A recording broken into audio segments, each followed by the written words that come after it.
What's up everybody, I'm Seth Fowler and today I'm taking a look at the sneaker releases in the second half of May and letting you guys know whether I think each shoe is going to sit on shelves or sell out. I also want to give a huge thank you to the sponsor of today's video, Reshoevn8r. Reshoevn8r creates the best sneaker cleaning products available, and for today's video I've teamed up with Reshoevn8r to give away a $100 gift certificate to their website, so make sure to stay tuned till later in the video to find out how you can win. But getting into things, the first half of the month was absolutely insane and I completely missed out on the one shoe that I really wanted, which was the Travis Scott Air Jordan 1s, and I knew that was going to happen and now I'm going to have to pay resale.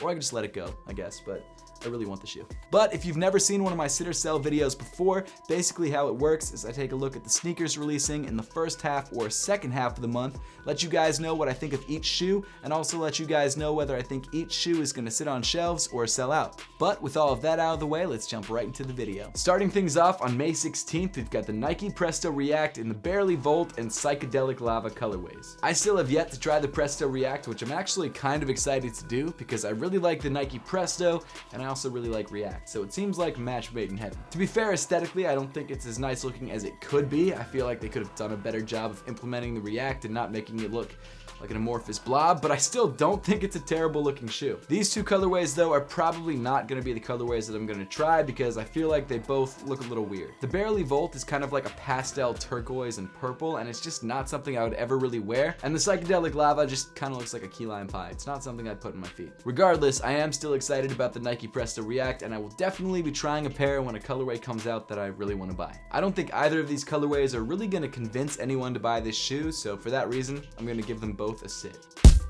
And then finishing off May 16th, we've got the Kyrie 5 Friends. Apparently Kyrie is a big Friends fan, so maybe that's why they didn't do too well in the playoffs, so he could actually get out and watch some Friends rather than go on to the Eastern Conference Finals. I guess I shouldn't really be talking because the Sixers didn't make it either, but at least we made it to Game 7, and we lost by a buzzer beater from Kawhi Leonard, who's like one of the best players this generation, so I'm not too mad about it. That being said, I am also a pretty big Friends fan. I grew up with the show. I had a lot of the seasons on VHS, which is kind of nuts. That aside, I think it's a great show, and I think the shoes actually look pretty great as well. With the recent resurgence of Friends' popularity, I think a lot of people will be trying to buy this shoe, so for that reason, I think it's gonna sell.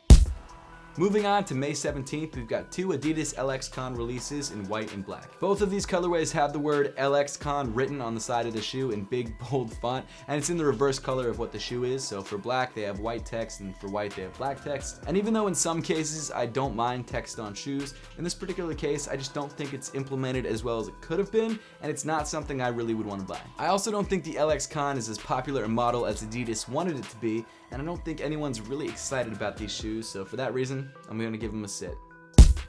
Next is the Nike Air Max Uptempo in Blue Fury. This is a pretty clean looking Nike Air Max Uptempo in a white and blue colorway, as the name would suggest. And if you're a fan of this shoe or this look, I think this sneaker is a great one to pick up. I like the blue patent leather accents on the upper of the shoe, and I feel like it contrasts the white very nicely. I honestly don't know much about this colorway or how popular this colorway could be, but I still don't think a lot of people are that excited for it, so for that reason, I'm going to give it a sit. Following that up, we've got two Nike Air Max 720 colorways in Obsidian Purple and Volt Black. These colorways of the 720 both look fine. I think I'm actually more partial to the green colorway, which is kind of weird for me to say because I'm not always a huge green guy, but I think this shoe does look pretty good. That being said, I'm not a huge fan of the way that the 720 feels on foot. It does feel a little bit clunky, and there is kind of a learning curve when you're wearing this shoe, which kind of sucks for a sneaker. But if you're a fan of the 720, I think both of these colorways are fine, and you shouldn't have too hard of a time finding them because I think they probably are both going to sit. After that, we've got the Nike LeBron 16 in the Glow colorway. This shoe is just essentially a black LeBron 16 with a midfoot strap and a glow outsole. Even though it's a simple colorway, I still think it's pretty clean and it wouldn't be hard to rock. Obviously, the main selling feature of this shoe is the glow-in-the-dark outsole, and if this really appeals to you, it's not a bad way to go. However, I'm not a huge fan of the LeBron 16. I think it's a great basketball shoe, but not something I'd ever really wear casually. I do think some hardcore LeBron fans will run out and grab this pair. However, I don't think everyone will. So for that reason, I think it's probably gonna sit. Then again, I could be wrong. Glow in the dark really makes people crazy. I don't understand it. Next, we've got a shoe that's been on the sit or sell list like 3 different times, and then it just keeps getting pushed back. But finally, it's on the sneakers calendar, which means that it probably is actually gonna release this time. And that shoe is the women's Air Jordan 12 in black and gold. I'm not really gonna talk about this shoe because I've talked about it so much. I think it's a great colorway. I think women are just so lucky to be able to get this shoe. I'd love to be able to grab it. It's a black and gold Air Jordan 12. I think it's a great shoe. It's got some weird textures on it, but not something you can see from a distance. That said, it's a great looking shoe, and the hype has slowly started to build because it keeps getting pushed back. So for that reason, I can see this shoe selling out. Also dropping on the 17th, we've got 2 Nike Fear of God moccasins dropping in the particle beige and black colorways. I think it's fair to say that the Fear of God moccasin is people's least favorite Fear of God sneaker. And I've got to echo that sentiment. It's a weird looking shoe, and it looks even weirder on foot. The ankle opening for the shoe is like this wide, and because of that, if you have skinny ankles like me, it just looks awful on your feet. There are still some details that I do like about the shoe, like I like the strap, I like the midsole, but overall, it's not really a sneaker I'd ever see myself really wearing. I've got to say though that these 2 colorways aren't bad. Particle beige is a definite pass for me, but that black colorway is probably the best looking of the 3 colorways that will drop. But no matter how I feel about the shoe, it is still a Nike Fear of God collaboration, which means there is still hype behind the sneaker. So for that reason, I think both of these colorways are probably gonna sell out. And then rounding off the 17th, we've got one more Fear of God release with the Nike Air Fear of God Raid in black. I actually love the Fear of God Raid, and in this black colorway, perfect. Of the 3 shoes dropping on the 17th, this one is by far the most popular and will 100% sell out. Continuing on to May 18th, we've got the Nike PG3 in the white NASA and gold colorway. This is a solid looking PG3. I don't think it gets much cleaner than white and gold, or maybe black and gold, but this is a good looking shoe. That said, even though the PG3 is a popular shoe, it hasn't been a wildly popular shoe, which means that not every colorway is gonna sell out. Even though it's a good looking colorway, even though it's clean, there's nothing about it that's really crazy, so for that reason, I think it's gonna sit. After that, we've got the Nike Zoom GP in the Sonics colorway. I understand that this is a classic retro shoe and a lot of people are very nostalgic towards this sneaker, but for me, someone who doesn't really have any history with this shoe and isn't a huge fan of the Supersonics or what were the Supersonics, it's just not really a shoe that I need. In fact, I actually dislike the way it looks. I'm not a fan of the GP at all. Regardless, there are people who really love this shoe and will run out to buy it. I'm just not one of those people, and I don't think there's a lot of those people, so for that reason, I'm gonna give it a sit. Next up, we have a restock of the Yeezy Boost 350 V2 Clay. Europe is getting their first full-size run of the Clays, and the US is getting kids and toddler sizes. If you live in Europe and you paid resale for the Clays, I feel sorry for you because the prices are now gonna plummet. I'd also be interested to see if the US or Asia gets any of the other regional releases. It wouldn't surprise me, but we'll just have to wait and see. And of course, being a Yeezy 350 V2, this sneaker is definitely gonna sell out. Also on the 18th, we've got the Air Jordan 11 Low in the light bone snakeskin colorway. If you're a big fan of the Air Jordan 11 Low, this shoe might be a must cop. At the moment, I don't have any pairs of Air Jordan 11 Lows. It's just not really a shoe that I'm in love with, but I don't think it's a bad looking sneaker. The one downside that I've noticed though is that the way that they've started to do the snakeskin on the men's sizing is really crappy. On the green snakeskins that dropped a couple of years ago and on the blue pair that dropped in women's sizes this year, the snakeskin texture was actually 3D and was all printed on. However, on the most recent men's release of the navy snakeskin, rather than having a 3D texture, it was just a printed on image with some gloss like almost stickers stuck on, and it looked awful. In my opinion, it looked really cheap, and to be fair, the previous snakeskin releases didn't look the best either, but this looked bad. That's actually why I didn't do a review on the shoe, because I just didn't like the way they had done that texture and I didn't want to badmouth the shoe in the review. I have no idea if that's how they're going to do the new snakeskin release or if they're going to go back to the old sort of 3D texture, but I kind of doubt it, and for that reason, I'm letting this one go. As much as I'm sure I'm not going to like this shoe, I think people will be excited about it because from a distance it does look good, so for that reason, I think it's going to sell. And then rounding off the 18th, we've got a super limited release of the Trophy Room Air Jordan 5s. Trophy Room is a sneaker store started by Michael Jordan's son, Marcus Jordan, and apparently the store is moving locations, so this is a shoe that's releasing to honor that. From what I've read, there's only going to be 7,000 pairs available in this light blue colorway, and I'm sure that means the pairs are going to fly. It's a pretty good looking shoe. You've got this light blue suede upper with a 5 on the heel and red accents on the shark teeth and on the sock liner. And of course, there's also an even more limited friends and family pair that comes in all red and is limited to 223 pairs. If you haven't guessed by this point, this shoe is definitely going to sell out. Moving on to May 21st, you've got two different colorways of the Nike Vapor Street PEG in the plum dust and cargo khaki colorways. I actually really love the way these two sneakers look. I love this sort of earthy multicolor look. I think either colorway I'd be happy with. Not only that, but the Nike Vapor Streets are very comfortable shoes, and I think either one of these colorways would be great for summer. That said, even though I think these are both great looking colorways, I don't know how excited people actually are for these shoes, so for that reason, I'm gonna give them both a sit. Moving on to May 23rd, we've got the Nike Air Max 2 Lite in white habanero red. Not much really needs to be said about these shoes. It's an Air Max 2 Lite in a pretty solid white and red colorway. If you're a fan of the Air Max 2 Lite, or if you've missed out on some of the other Air Max 2 Lite colorways for whatever reason, I think this is a great shoe to go for, and it's pretty easy to match. However, I'm sure this shoe is going to be a pretty wide release, so for that reason, I think there's enough pairs to go around, which means I don't think this shoe is going to sell out.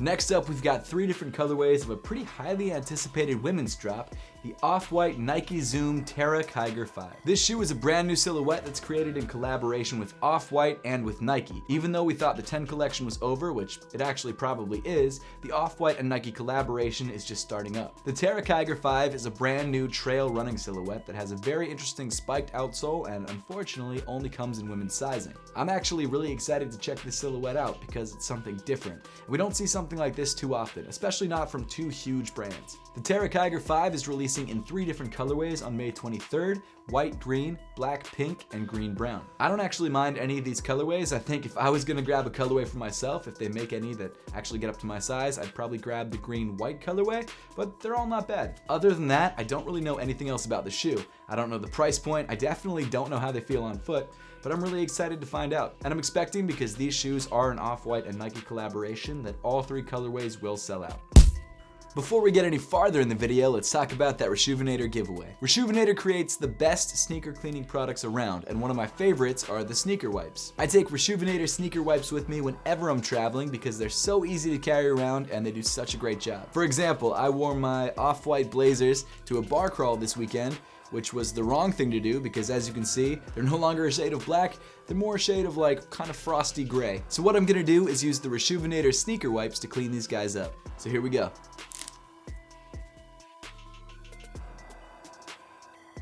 And I'm also gonna use my Reshoevn8r microfiber cloth to wipe off all the foaminess and the cleaning goodness from the blazers. And there you go, good as new. It's almost like I didn't stand in that puddle of beer. But now on to how you can win that $100 Reshoevn8r gift card. All you have to do is subscribe to Reshoevn8r's YouTube channel, subscribe to my YouTube channel, follow Reshoevn8r on Instagram, follow me on Instagram, and then comment your favorite Reshoevn8r product in the description below. Then, exactly a week from when this video went live, a winner will be randomly selected from the comments, their comment will be pinned, and I'll contact them to send them the gift card. But that's it, that's all you have to do to enter. And in the meantime, make sure to check out Reshoevn8r's website by clicking the link in the description below and using my discount code SETH10 for 10% off your entire order. But now, back to the video. Moving on to May 24th, we've got the Nike PG3 in black iridescent. This is sort of the same situation as the PG3 in the white and gold colorway. I think it's a good looking shoe. I think people will be excited for it, but I don't think there's enough hype behind the shoe to really drive too many sales, and so for that reason, I think it's probably gonna sit. And then rounding off the 24th, we've got the Nike Zoom Kobe 4 Pro Tro in the De La Soul colorway. This black and yellow Kobe 4 Pro Tro is a really great looking shoe and one that I definitely consider picking up. The great thing about the Kobe Pro Tro models is that they look just like the original shoes, but they're upgraded with modern tech, so they perform really well on court. And in my opinion, the Kobe 4 is one of the best looking Kobes that ever dropped, and in this black and yellow De La Soul colorway, doesn't get much better than that. Because this is only the second Kobe 4 Pro Tro model to release, I think a lot of people will be going for this shoe, so for that reason, I think it's gonna sell. Moving on to May 25th, we've got the Nike Air Foamposite 1 in snakeskin. This is a weird looking white snakeskin and orange Foamposite 1. It looks awful in my opinion, but for some reason people seem to be kind of excited about it. This is another one of those shoes that was on a previous sit or sell list but then got pushed, or maybe the original rumored date was wrong. For whatever reason, the release date now seems to be May 25th, and it's definitely a shoe that I will be passing up. As I'm sure you've noticed, foams aren't nearly as popular as they used to be, and in my opinion this colorway sucks, so for that reason I'm giving this shoe a sit. Also dropping on the 25th, we've got the Adidas Yeezy Boost 350 V2 in the Glow colorway. I actually just dropped a review of this sneaker, and I'm also doing a giveaway for this shoe, so if you haven't seen that video yet, make sure to click the link at the top of the screen. But this 350 V2 has got a lot of people's attention because, as the name would suggest, it glows. Now I've got to say I'm a little disappointed because originally we thought that the entire shoe was going to glow, both the outsole and the upper. But after having this shoe in hand and actually testing it, it turns out that only the midsole and the outsole glows and not the upper. It's not the worst thing in the world, but based on the concept art that we've been seeing for the last couple months, I think everyone assumed that the entire shoe glowed, and yes, it is a little bit disappointing, but I don't think it's a deal breaker. And of course, this shoe is still a Yeezy Boost 350 V2, and that means that this sneaker is definitely gonna sell out.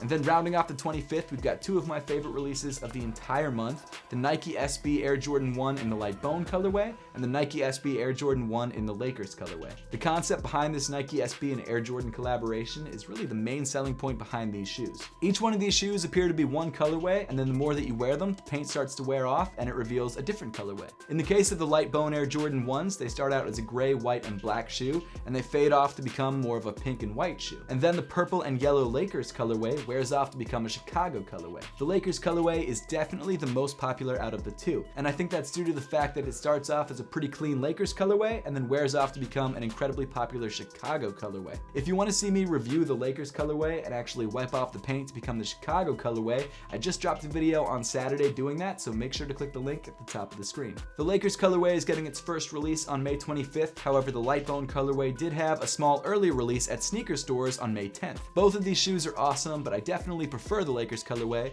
and on the 25th, I'm going to be trying to grab the light bone and grab a second pair of the Lakers. And as you probably expect by this point, both colorways will definitely sell out. And rounding off the month on May 30th, we finally have the release of the Sacai Nike collaboration. This drop includes two LDV waffle shoes, one in green and yellow and one in blue and red. And of course, it also has two blazers, one in yellow, blue, and red, and one in black, blue, and white. And as I've said a million times, I'd be happy with any of these shoes. However, I think I prefer the blazer silhouette. I'm not going to talk about these shoes too much because they've been in so many sit or sell videos and most anticipated videos on my channel because they keep getting pushed back. You guys are probably sick of hearing about them. So as I've said many times before, all four of these shoes are definitely going to sell. But that pretty much wraps up the list for today. Now, I would love to know your thoughts on the sneaker releases in the second half of May and which releases you're looking forward to most. So make sure to leave those comments in the comment section down below. Also, don't forget to enter the Reshoevn8r giveaway and check out Reshoevn8r by clicking the link in the description below and using my discount code SETH10 for 10% off your entire order. And as always, thank you so much for watching, and I'll see you all in the next one.